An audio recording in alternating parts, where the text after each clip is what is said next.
마태복음 14장 22절에서 33절 말씀입니다.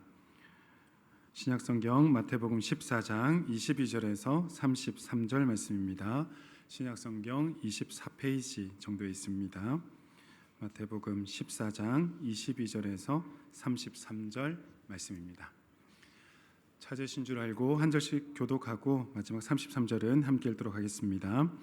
예수께서 즉시 제자들을 재촉하사 자기가 무리를 보내는 동안에 배를 타고 앞서 건너편으로 가게 하시고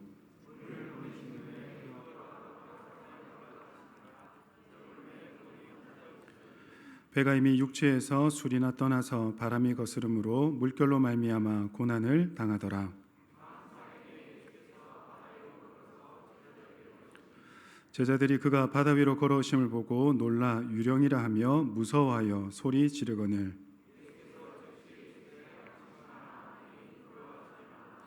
베드로가 대답하여 이르되 주여 만일 주님이시거든 나를 명하사 물 위로 오라 하소서 하니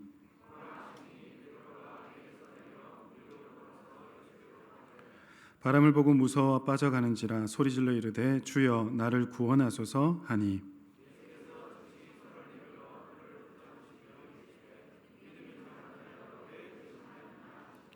배에 함께 오름에 바람이 그치는지라 배에 있는 사람들이 예수께 절하며 이르되 진실로 하나님의 아들이로소이다 하더라. 아멘. 네, 김정상 강사님 나오셔서 꺾이지 않는 믿음이라는 제목으로 말씀 전하실 때 큰 은혜 받으시기를 바랍니다.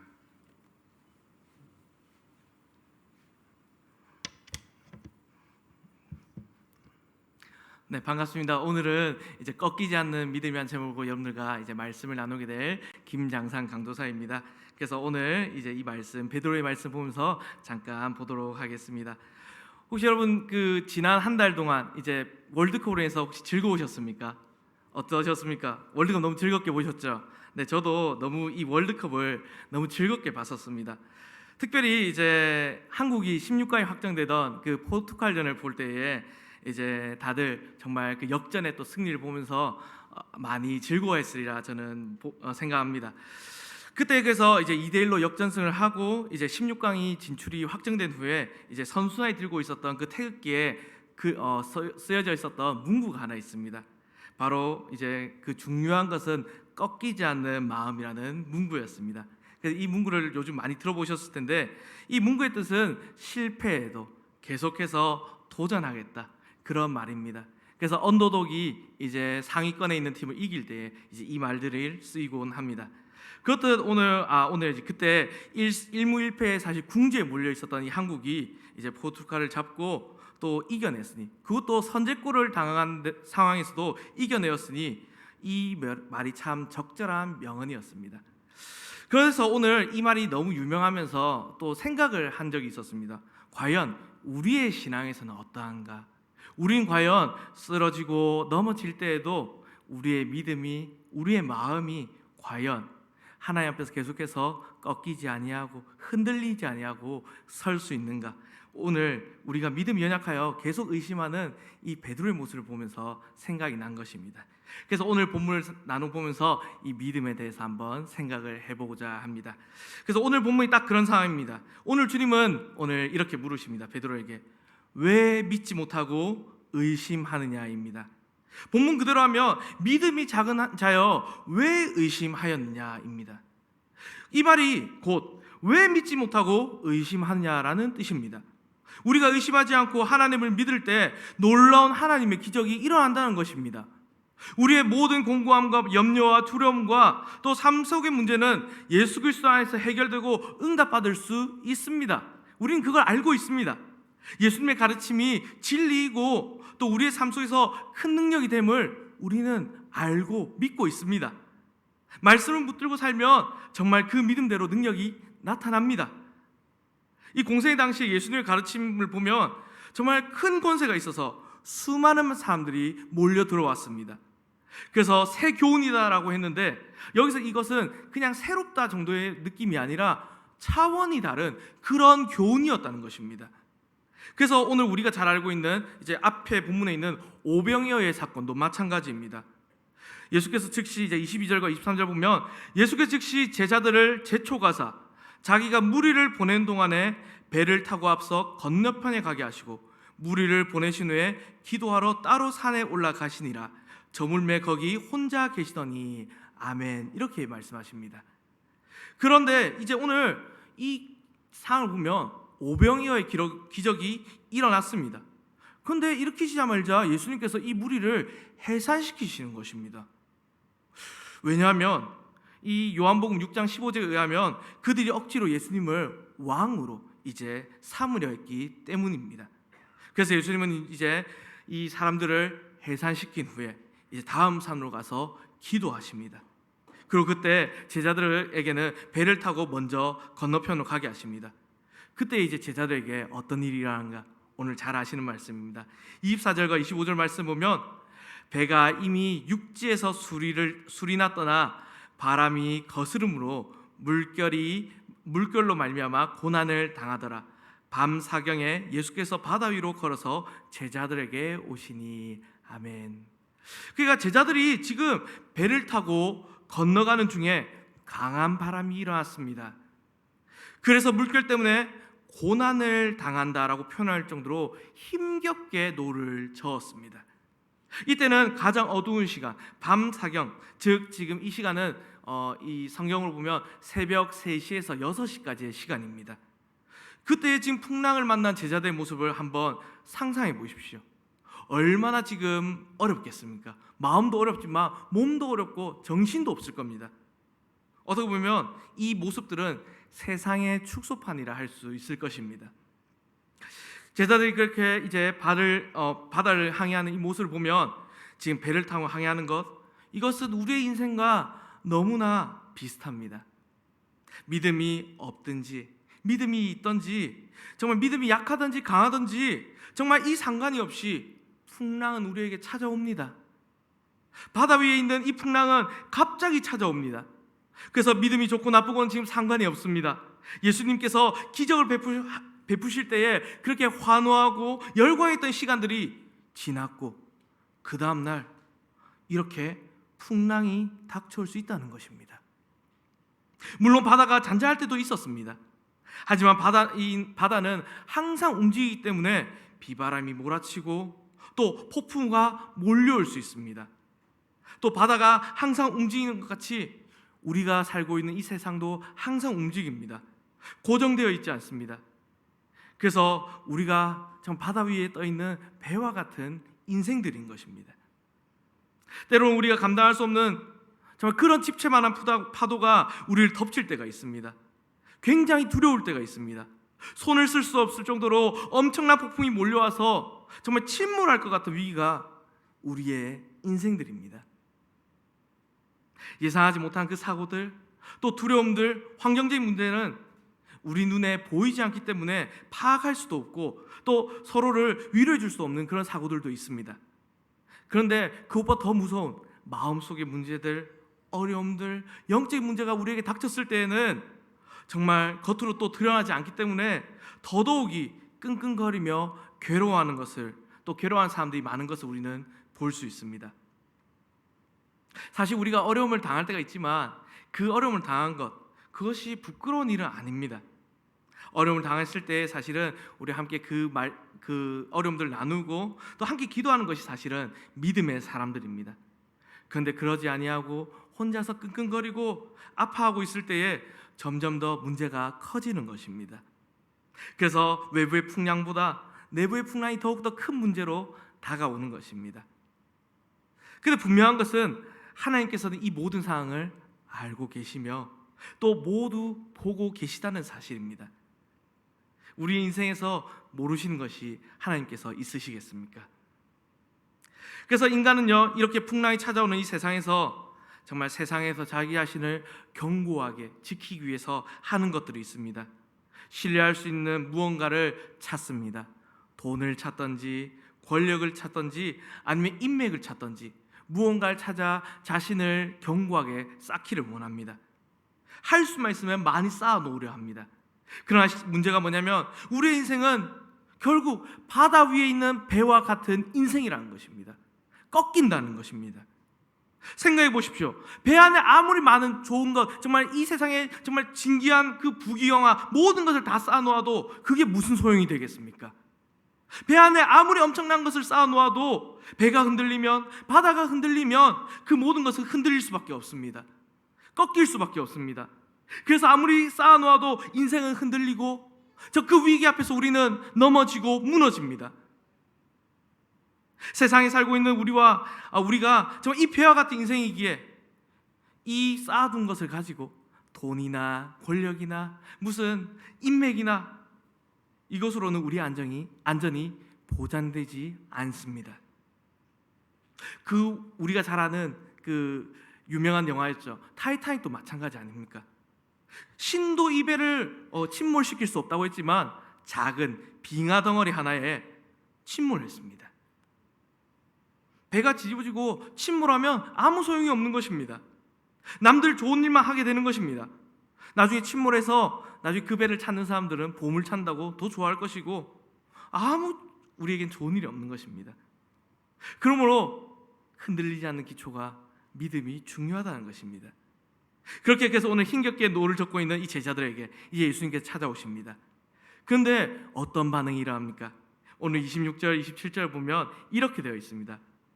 제자들이 그가 바다 위로 걸어오시는 보고 놀라 유령이라 하며 소리 지르거늘 예수께서 즉시 이르시되 안심하라 나니 두려워하지 말라. 아멘. 이 창세기부터 요한계시록까지 우리가 성경을 보면 많은 명령들이 나옵니다. 그렇지만 그 중에서 가장 많이 나오는 명령이 바로 두려워하지 말라라는 명령입니다. 모세가 죽고 나서 여호수아에게 하나님께서 처음 주신 말씀이 무엇인지 아십니까? 그것도 바로 두려워하지 말라, 담대하라였습니다. 또 우리는 정말 두려워할 수밖에 없는 인생이지만 그걸 아시기 때문에 하나님께서 두려워하지 말라라고 이렇게 말씀하여 주시는 것입니다. 우리 인생이 정말 깨지기 쉬운 연약한 그릇이기 때문에 그렇게 우리를 두려워하지 말라 위로하여 주시는 것입니다. 그러니까 사실 우리가 아까 배에 대한 이야기를 했는데 풍랑을 만나고 우리 인생에서 어려움 만날 때 우리가 두려워하는 것은 너무나 정상적인 일입니다. 우리 힘든 일 앞에서 어렵지 않은 사람이 어디 있겠습니까? 혹시 정말 인생이요 너무 큰 문제가 없이 잔잔하고 잘 흘러온 인생이라 할지라도 결국 인생은 마지막 순간에 죽음이라는 정말 무서운 사건 앞에서 결국 무기력하고 무너질 수밖에 없는 것입니다. 하지만 우리가 이때 기억해야 될 것이 있습니다. 중요한 사실이 있습니다. 그것은 우리 주님이 어떤 분인가 하는 사실입니다. 우리 주님은 우리를 너무나 사랑하셔서 정말 이 풍랑이 몰아치는 이 바다 한가운데를, 인생 한가운데를 걸어오시고 우리를 찾아오시는 분이라는 것입니다. 정말 우리를 사랑하시기 때문에 하늘 보좌를 버리시고 정말 이 땅 위에 오셨고 또 십자가 위에서 죽으셨으며 이제는 부활하셔서 지금도 우리를 계속해서 만나주고 계시다는 사실입니다. 사실 오늘 본문에 일어나던 이 사건 당시를 생각해 보면 예수님께서 보통 상황 같았으면 배를 타고 그냥 그 옆으로 오실 수도 아니면 그 제자들에게 다가올 수도 있으셨습니다. 그러나 오늘 지금 풍랑 속에서 배가 아니라 바다 위에서 물 위를 걸어서 오셨습니다. 왜 그러셨습니까? 배를 타고 혼자 오실 수 있었지만 하지만 제자들이 위험하니까 정말 도와주려고 그렇게 오신 것입니다. 우리 인생에 손을 내밀어 주시고 그 어려운 우리 성도들의 손을 잡아주시기 위해서 오늘 예수님께서 찾아오신 것입니다. 이처럼 우리가 정말 우리의 문제 가운데 빨리 우리를 찾아오시기를 원하시는 그 주님의 마음이 오늘 여기서 그대로 드러납니다. 자연 법칙을 거슬러서라도 우리를 향해 걸어오시는 분이 바로 우리 예수님이시라는 것입니다. 그런데 또 그 순간 놀랍게도 오늘 베드로가 주님 앞에서 이제 오늘 핵심인 말씀입니다. 놀랍게도 이런 요청을 합니다. 이제 28절과 29절인데 우리 이 말씀을 함께 읽어보겠습니다. 28절과 29절입니다. 시작. 베드로가 대답하여 이르되 주여 만일 주님이시거든 나를 명하사 물 위로 오라 하소서 하니 오라 하시니 베드로가 배에서 내려 물 위로 걸어서 예수께로 가되. 아멘.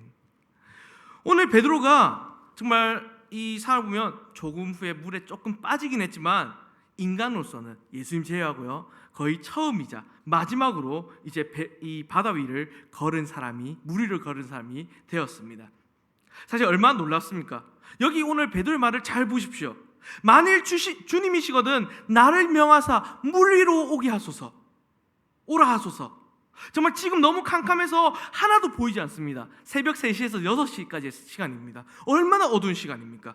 그것도 바다 위에 불빛 하나 없습니다. 그런데 폭풍이 치고 바람이 불고 지금 파도가 치는데 이 상황에서 주님, 정말 주님이시라면 나로 오라 하소서라고 하는 것입니다. 사실 지금 이 상황에서 누가 나타나니까 제자들은 지금 혼비백산에서 유령이라고 다 무서워했었습니다. 이것은 자연스러운 현상입니다. 안심해라, 나다, 두려워하지 말라라고 예수님께서 말씀하실 정도였습니다. 하지만 폭풍이 불고 정말 파도가 치니까 이 말씀이 잘 안 들렸을지도 모르겠습니다.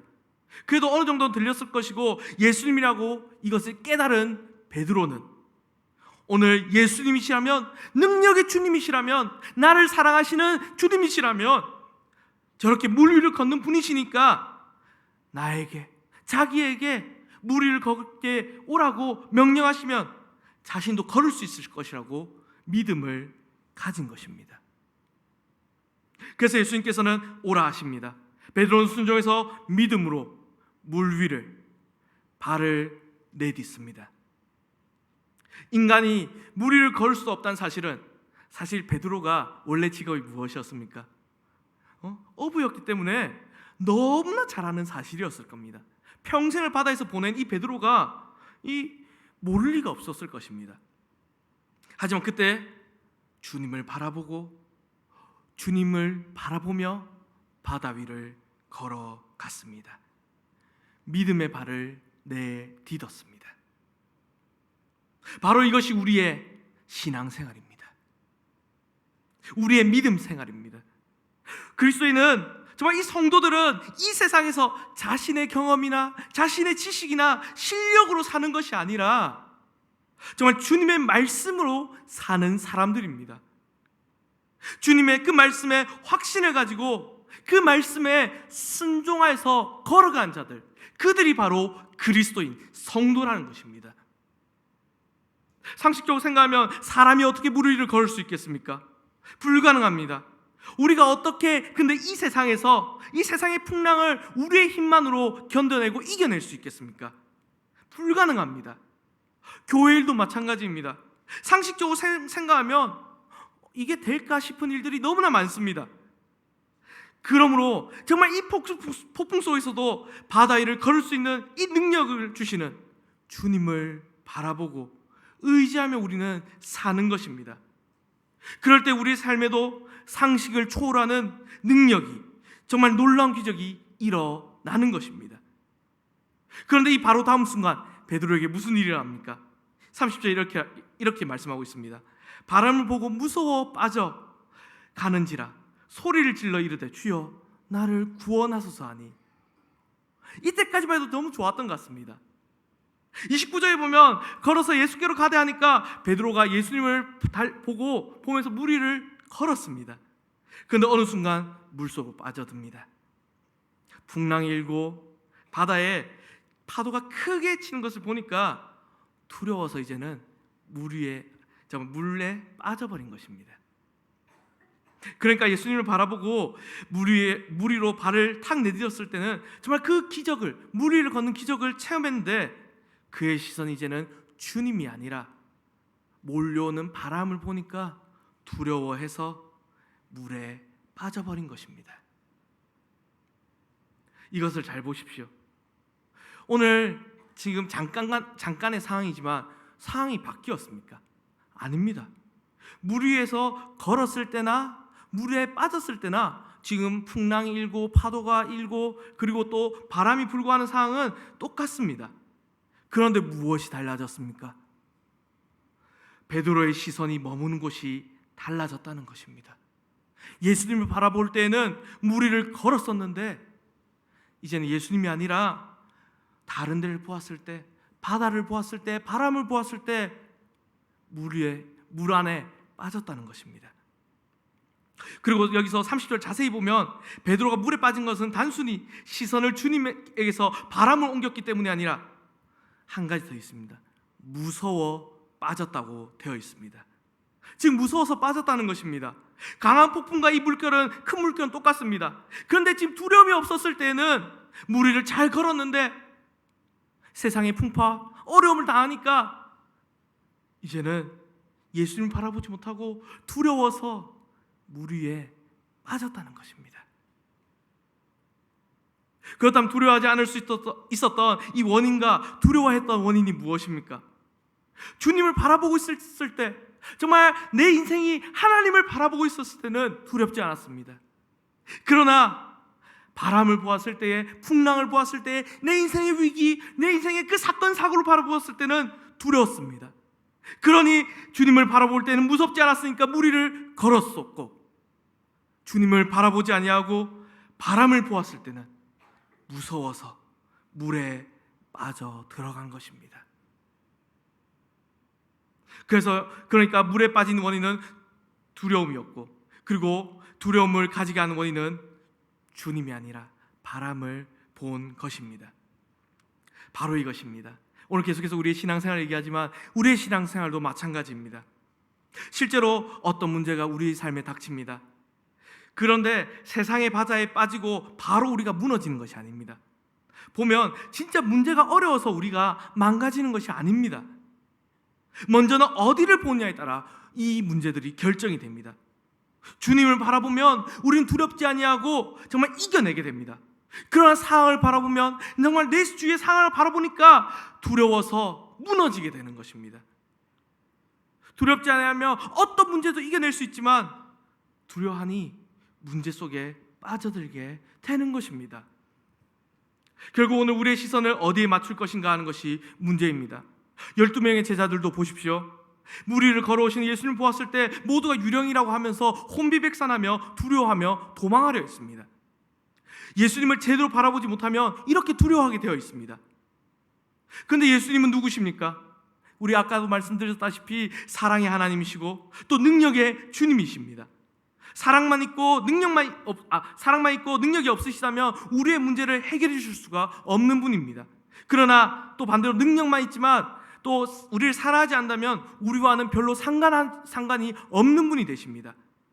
그럼 오늘 우리의 주님은 능력도 있으시고 우리를 또 사랑하시기 때문에 우리를 문제 위에 서 계셔서 우리를 건져주시고 우리 손을 잡아 주신다는 사실입니다. 그 우리의 문제를 해결해 주고 싶어서 우리를 찾아오시는 것입니다. 비록 바람을 보고 두려워하여 오늘 물에 빠지긴 했지만 베드로는 이렇게 외쳤습니다. 베드로는 잘한 것이 없습니다.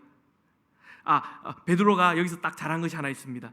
물에 빠져가면서 주여 나를 구원하소서 부르짖었다는 것입니다. 그때 예수님이 즉시 손을 내밀어서 그를 붙잡아 주십니다. 그리고 이렇게 말씀하십니다. 믿음이 작은 자여 왜 의심하였느냐. 베드로가 무서워한 것을 가리켜 오늘 의심했다고 표현하십니다. 그럼 베드로가 무엇을 의심했다는 것입니까? 결국 예수님의 능력을 의심했다는 것입니다. 예수님의 능력을 왜 의심하게 되었습니까? 무서워했기 때문입니다. 세상의 풍랑을 보니까 너무나 무서워서 쓰러진 것입니다. 결국 오늘 이 말씀은 예수님이 아니라 정말 나의 문제들, 자기의 삶과 그 상황에 집중하게 되면 두려움이 생긴다는 것입니다. 그렇게 두려움이 생기면 주님의 그 능력과 사랑에 대한 확신이 아니라 두려움, 의심이 생깁니다. 그리고 그 결과로 문제에 빠집니다. 물에 빠집니다. 넘어지고 쓰러지게 되는 것입니다. 그렇게 우리는 오늘 제가 제일 처음에 말씀드렸던 그 꺾이지 않는 마음, 그 믿음대로 주님을 바라보는 것이 너무나 중요한 것입니다. 우리의 삶에 어떤 문제가 생겼을 때, 어려움이 생겼을 때에 그 어려움은 우리를 절대 무너뜨리지 못합니다. 왜 그렇습니까? 주님께서 우리와 함께 하시기 때문입니다. 그런데 또 왜 우리는 넘어지고 쓰러집니까? 그래서 우리 자신 안에 있는 주님을 바라보지 못하고 두려워하기 때문에 쓰러진다는 것입니다. 주님을 보지 않고 상을 바라보기 때문에 그렇다는 것입니다. 그 두려움 때문에 내가 무너지는 것이지, 문제가 정말 그 위기들이 나를 무너뜨리게 하는 것이 아닙니다. 그렇다면 주님을 바라본다는 것, 그것은 우리의 삶에서 이제는 무엇이겠습니까? 결국 우리가 주님의 말씀을 간절히 붙드는 것입니다. 예배 자리를 지키는 것입니다. 간절히 기도하는 것입니다. 오늘 주여 나를 구원하소서, 이 베드로의 외침은 아주 다급한 기도가 아니었습니까? 그리고 오늘 베드로가 여기서 잘했는데, 또 그래서 예수님은 그에게 믿음이 없는 자라고 하지 않으십니다. 믿음이 그냥 작은 자라고 표현하십니다. 작으면 클 수 있습니다. 그리고 없으면 클 수 없지만 작은 믿음이라도 있기 때문에 쓰러지지 아니하고 꺾이지 아니하고 이 믿음이 더욱 커서 주님을 바라볼 수 있는 것입니다. 우리의 인생의 풍랑과 파도 가운데서도 주님을 바라보지 않고 기도하지 않는 사람들이 참 안타깝게도 많습니다. 의외로 많습니다. 그러면 세상의 폭풍과 그 바닷물 속으로 휘말려 들어갈 수밖에 없습니다. 그러니까 해결이 안 되는 것입니다. 만약 지금 문제가 있는데 주님을 바라보지 아니하고 세상 방법으로, 나의 방법으로 어떤 것이든 해결하려고 한다면, 그것이 또 해결이 되었다면 그것이 다가 아닙니다. 결국은 또 다른 문제가 일어날 것이고 우리의 인생을 괴롭힐 것이고 쓰러지게 할 것입니다. 주님을 바라보지 아니하면 그렇게 쓰러지고 평생 염려와 불안과 걱정만 하다가 가는 것입니다. 그러면 우리가 주님을 바라보며 맡기든 상을 벗고 있든, 정말 우리는 정말 어려움은 똑같을 수 있지만 이제는 우리의 마음은 달라집니다. 우리에게 사실 상은 바뀌는 것이 없습니다. 하지만 내가 바뀝니다. 어디를 보느냐에 따라 내가 주님을 바라보냐, 예수님을 바라보냐, 아니면 세상을 바라보고 어려움을 바라보고 두려워하냐에 따라 바뀌는 것입니다. 그렇기 때문에 우리는 이제는 주님을 바라보는 사람에게는 이제 우리는 두려움이 생기지 않습니다. 그런 상황 속에서 담대하게 걸어갈 수 있습니다. 성경에 나오는 많은 하나님의 사람들은 결국 믿음으로 승리했습니다.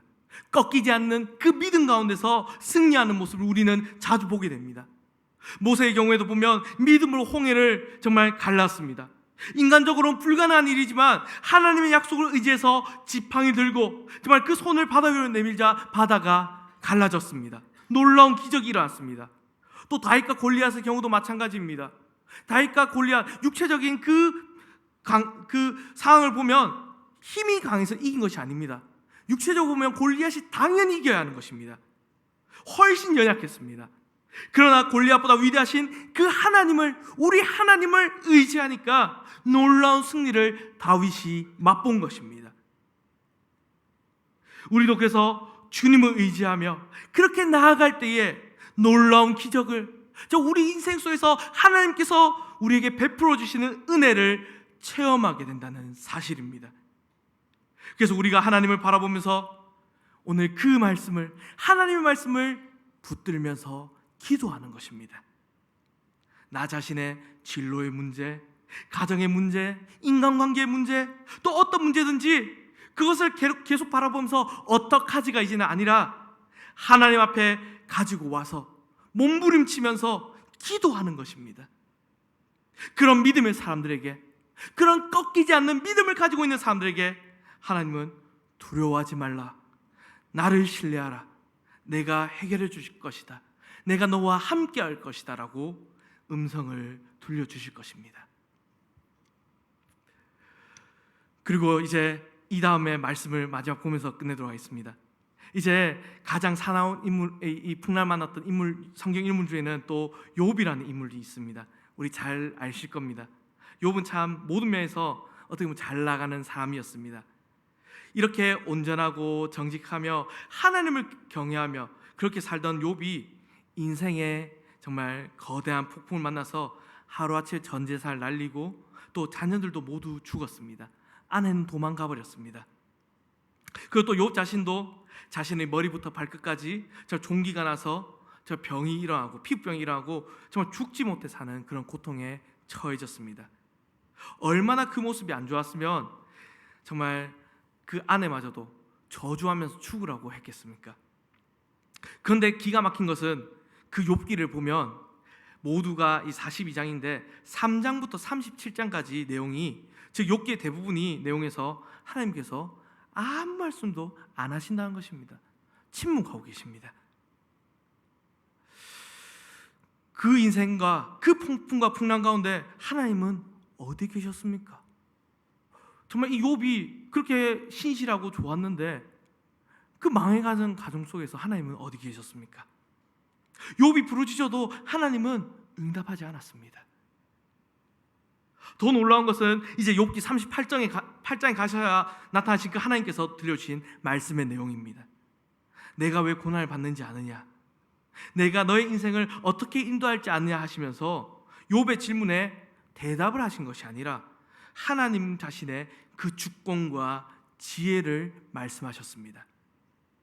내가 땅에 기초를 놓을 때에 너는 어디 있었느냐? 트집단 자가 전능자와 다투겠느냐라고 말씀하시면서 말입니다. 우리도 어려움을 당하면 이런 많은 질문들이 생깁니다. 원망을 하게 됩니다. 왜 하나님 나에게 이런 고통을 주십니까? 왜 이런 어려움이 나에게 찾아왔습니까? 아니 사랑의 하나님께서 어떻게 나한테, 어떻게 저들에게 이럴 수 있습니까? 라는 질문들, 원망 등이 생길 수도 있습니다. 그런데 그것은 우리가 하나님 전체를 몰라서 그런 것입니다. 우리가 볼 수 있는 것은 아주 한정되어 있다는 것입니다. 그러나 하나님께서는 이 모든 것을 주관하고 보고 계십니다. 하나님의 뜻 가운데 이루어지고 있는데 우리는 그것을 모르기 때문에 하나님을 원망하고 또 괴로워합니다. 그래서 하나님은 너는 이런 것들을 아느냐 하고 욥에게 질문하시는 것입니다. 내가 전체를 못 보면서 어떻게 그 말을 하느냐라고 하시는 것입니다. 결국 전능하신 하나님 앞에서 욥은 이렇게 고백합니다. 욥기 42장 5절에 이렇게 되어 있습니다. 내가 주께 대하여 귀로 듣기만 하였사오나 이제는 눈으로 주를 배움나이다. 아멘. 비록 직접적인 대답은 아니더라도 그 모든 질문을 해결할 수 있는 열쇠가 있습니다. 그것은 바로 하나님의 임재입니다.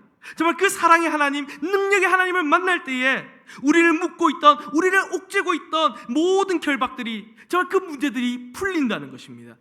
결국 하나님의 임재, 하나님께서 우리와 함께 하심이 해결책이라는 것입니다. 풍랑 가운데 이 사투를 보이던 제자들에게도 마찬가지였습니다. 예수님께서 이들에게 찾아오셨을 때에 그들과 함께 하시며 안심하라 나니 두려워 말라 라고 하시자 그때 문제가 다 해결되었습니다. 32절과 33절 말씀에 이렇게 되어 있습니다. 배에 함께 오름에 바람이 그치는지라. 배에 있는 사람이 예수께 절하며 이르되 진실로 하나님의 아들이로소이다 하더라. 아멘. 예수님께서 함께 오시니까 이 모든 문제들이 해결되었습니다. 그러므로 오늘 우리 인생에서 어려움과 고통을 만날 때 우리가 가장 먼저 해야 될 것은 결국 하나님을 보러, 하나님을 만나러 예배 자리로 나오는 것입니다. 그런데 안타까운 일들이 많습니다.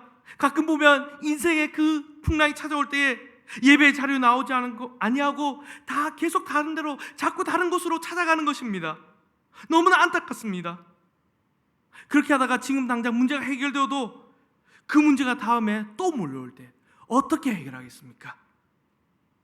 지금 내 삶의 풍랑은 여전히 불고 있지만, 여전히 힘들지만, 상황은 바뀌지 않았지만, 내가 기도할 때에, 내가 하나님 앞으로 나아갈 때에 오늘 주님께서 우리와 함께 하십니다.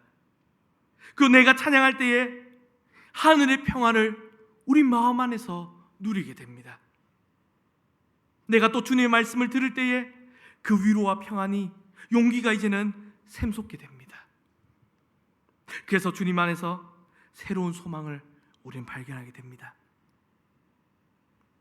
말씀 맺겠습니다. 오늘 예수님은 베드로에게 믿음이 작은 자여 왜 의심하였느냐라고 믿음을 언급하십니다. 사실은 주님께서 우리에게 믿음을 또 주셨기 때문에 주님께서 우리를 믿어주시는 것입니다. 우리를 향한 기대를 가지고 계신 것입니다. 성경을 보면 참 믿으라는 말이 많이 나오는데 욥기를 보면 놀랍게도 하나님께서 욥을 믿어 주십니다. 나는 욥을 믿는다 하시며 그 욥을 신뢰해 주십니다. 사탄 욥에게서 모든 것을 빼앗아갔지만 믿음까지는, 그 꺾이지 않는 믿음까지는 빼앗아갈 수 없었습니다. 사실 우리가 믿음을 빼앗기지 않으면 다 가진 것입니다. 그런데 믿음을 잃어버리면 우리는 모든 것을 다 잃어버린 것입니다. 왜 예수님은 베드로에게 무리를 걸어서 오라 말씀하셨겠습니까? 베드로를 믿어주신 것입니다. 사실 우리가 믿을 만한 인간은 못 됩니다. 그런데도 그가 무리를 걸을 수 있다는 것을 기대하시면서 베드로를 믿어주셨습니다.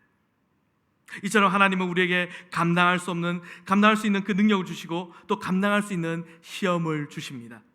더 놀라운 것은 그 모든 과정 가운데서 하나님께서 우리를 믿어주신다는 사실입니다. 얼마나 놀랍습니까? 이것이 바로 우리에게 임하는 주님의 은혜입니다. 세상에서 거대한 풍랑이 일면 참 다 쓰러집니다. 홍수가 나고 비바람이 불면 다 무너지는 것이 우리의 인생입니다. 또 푸른 마르고 꽃은 시듭니다. 또 인생이 의미 없이 허무하게 지나가기도 합니다. 그러나 하나님의 말씀 위에 세워진 인생은 다르다고 예수님은 분명히 말씀하셨습니다. 반석 위에 세운 집은 흔들리지 아니합니다. 그러므로 오늘 어려울수록, 우리의 인생에 문제가 더욱더 생길수록 하나님의 임재를 사모하며 하나님께 더욱더 나아가는 우리 성도님 되시기를 바랍니다. 그래서 하나님께 간구하고 기도하고 예배 자리를 지키고 하나님 말씀을 기꺼이 붙들고 또 말씀대로 행하여서 그 꺾이지 않는 믿음으로 승리하시는 저와 여러분들이 되시기를 주님의 이름으로 간절히 바랍니다. 아멘.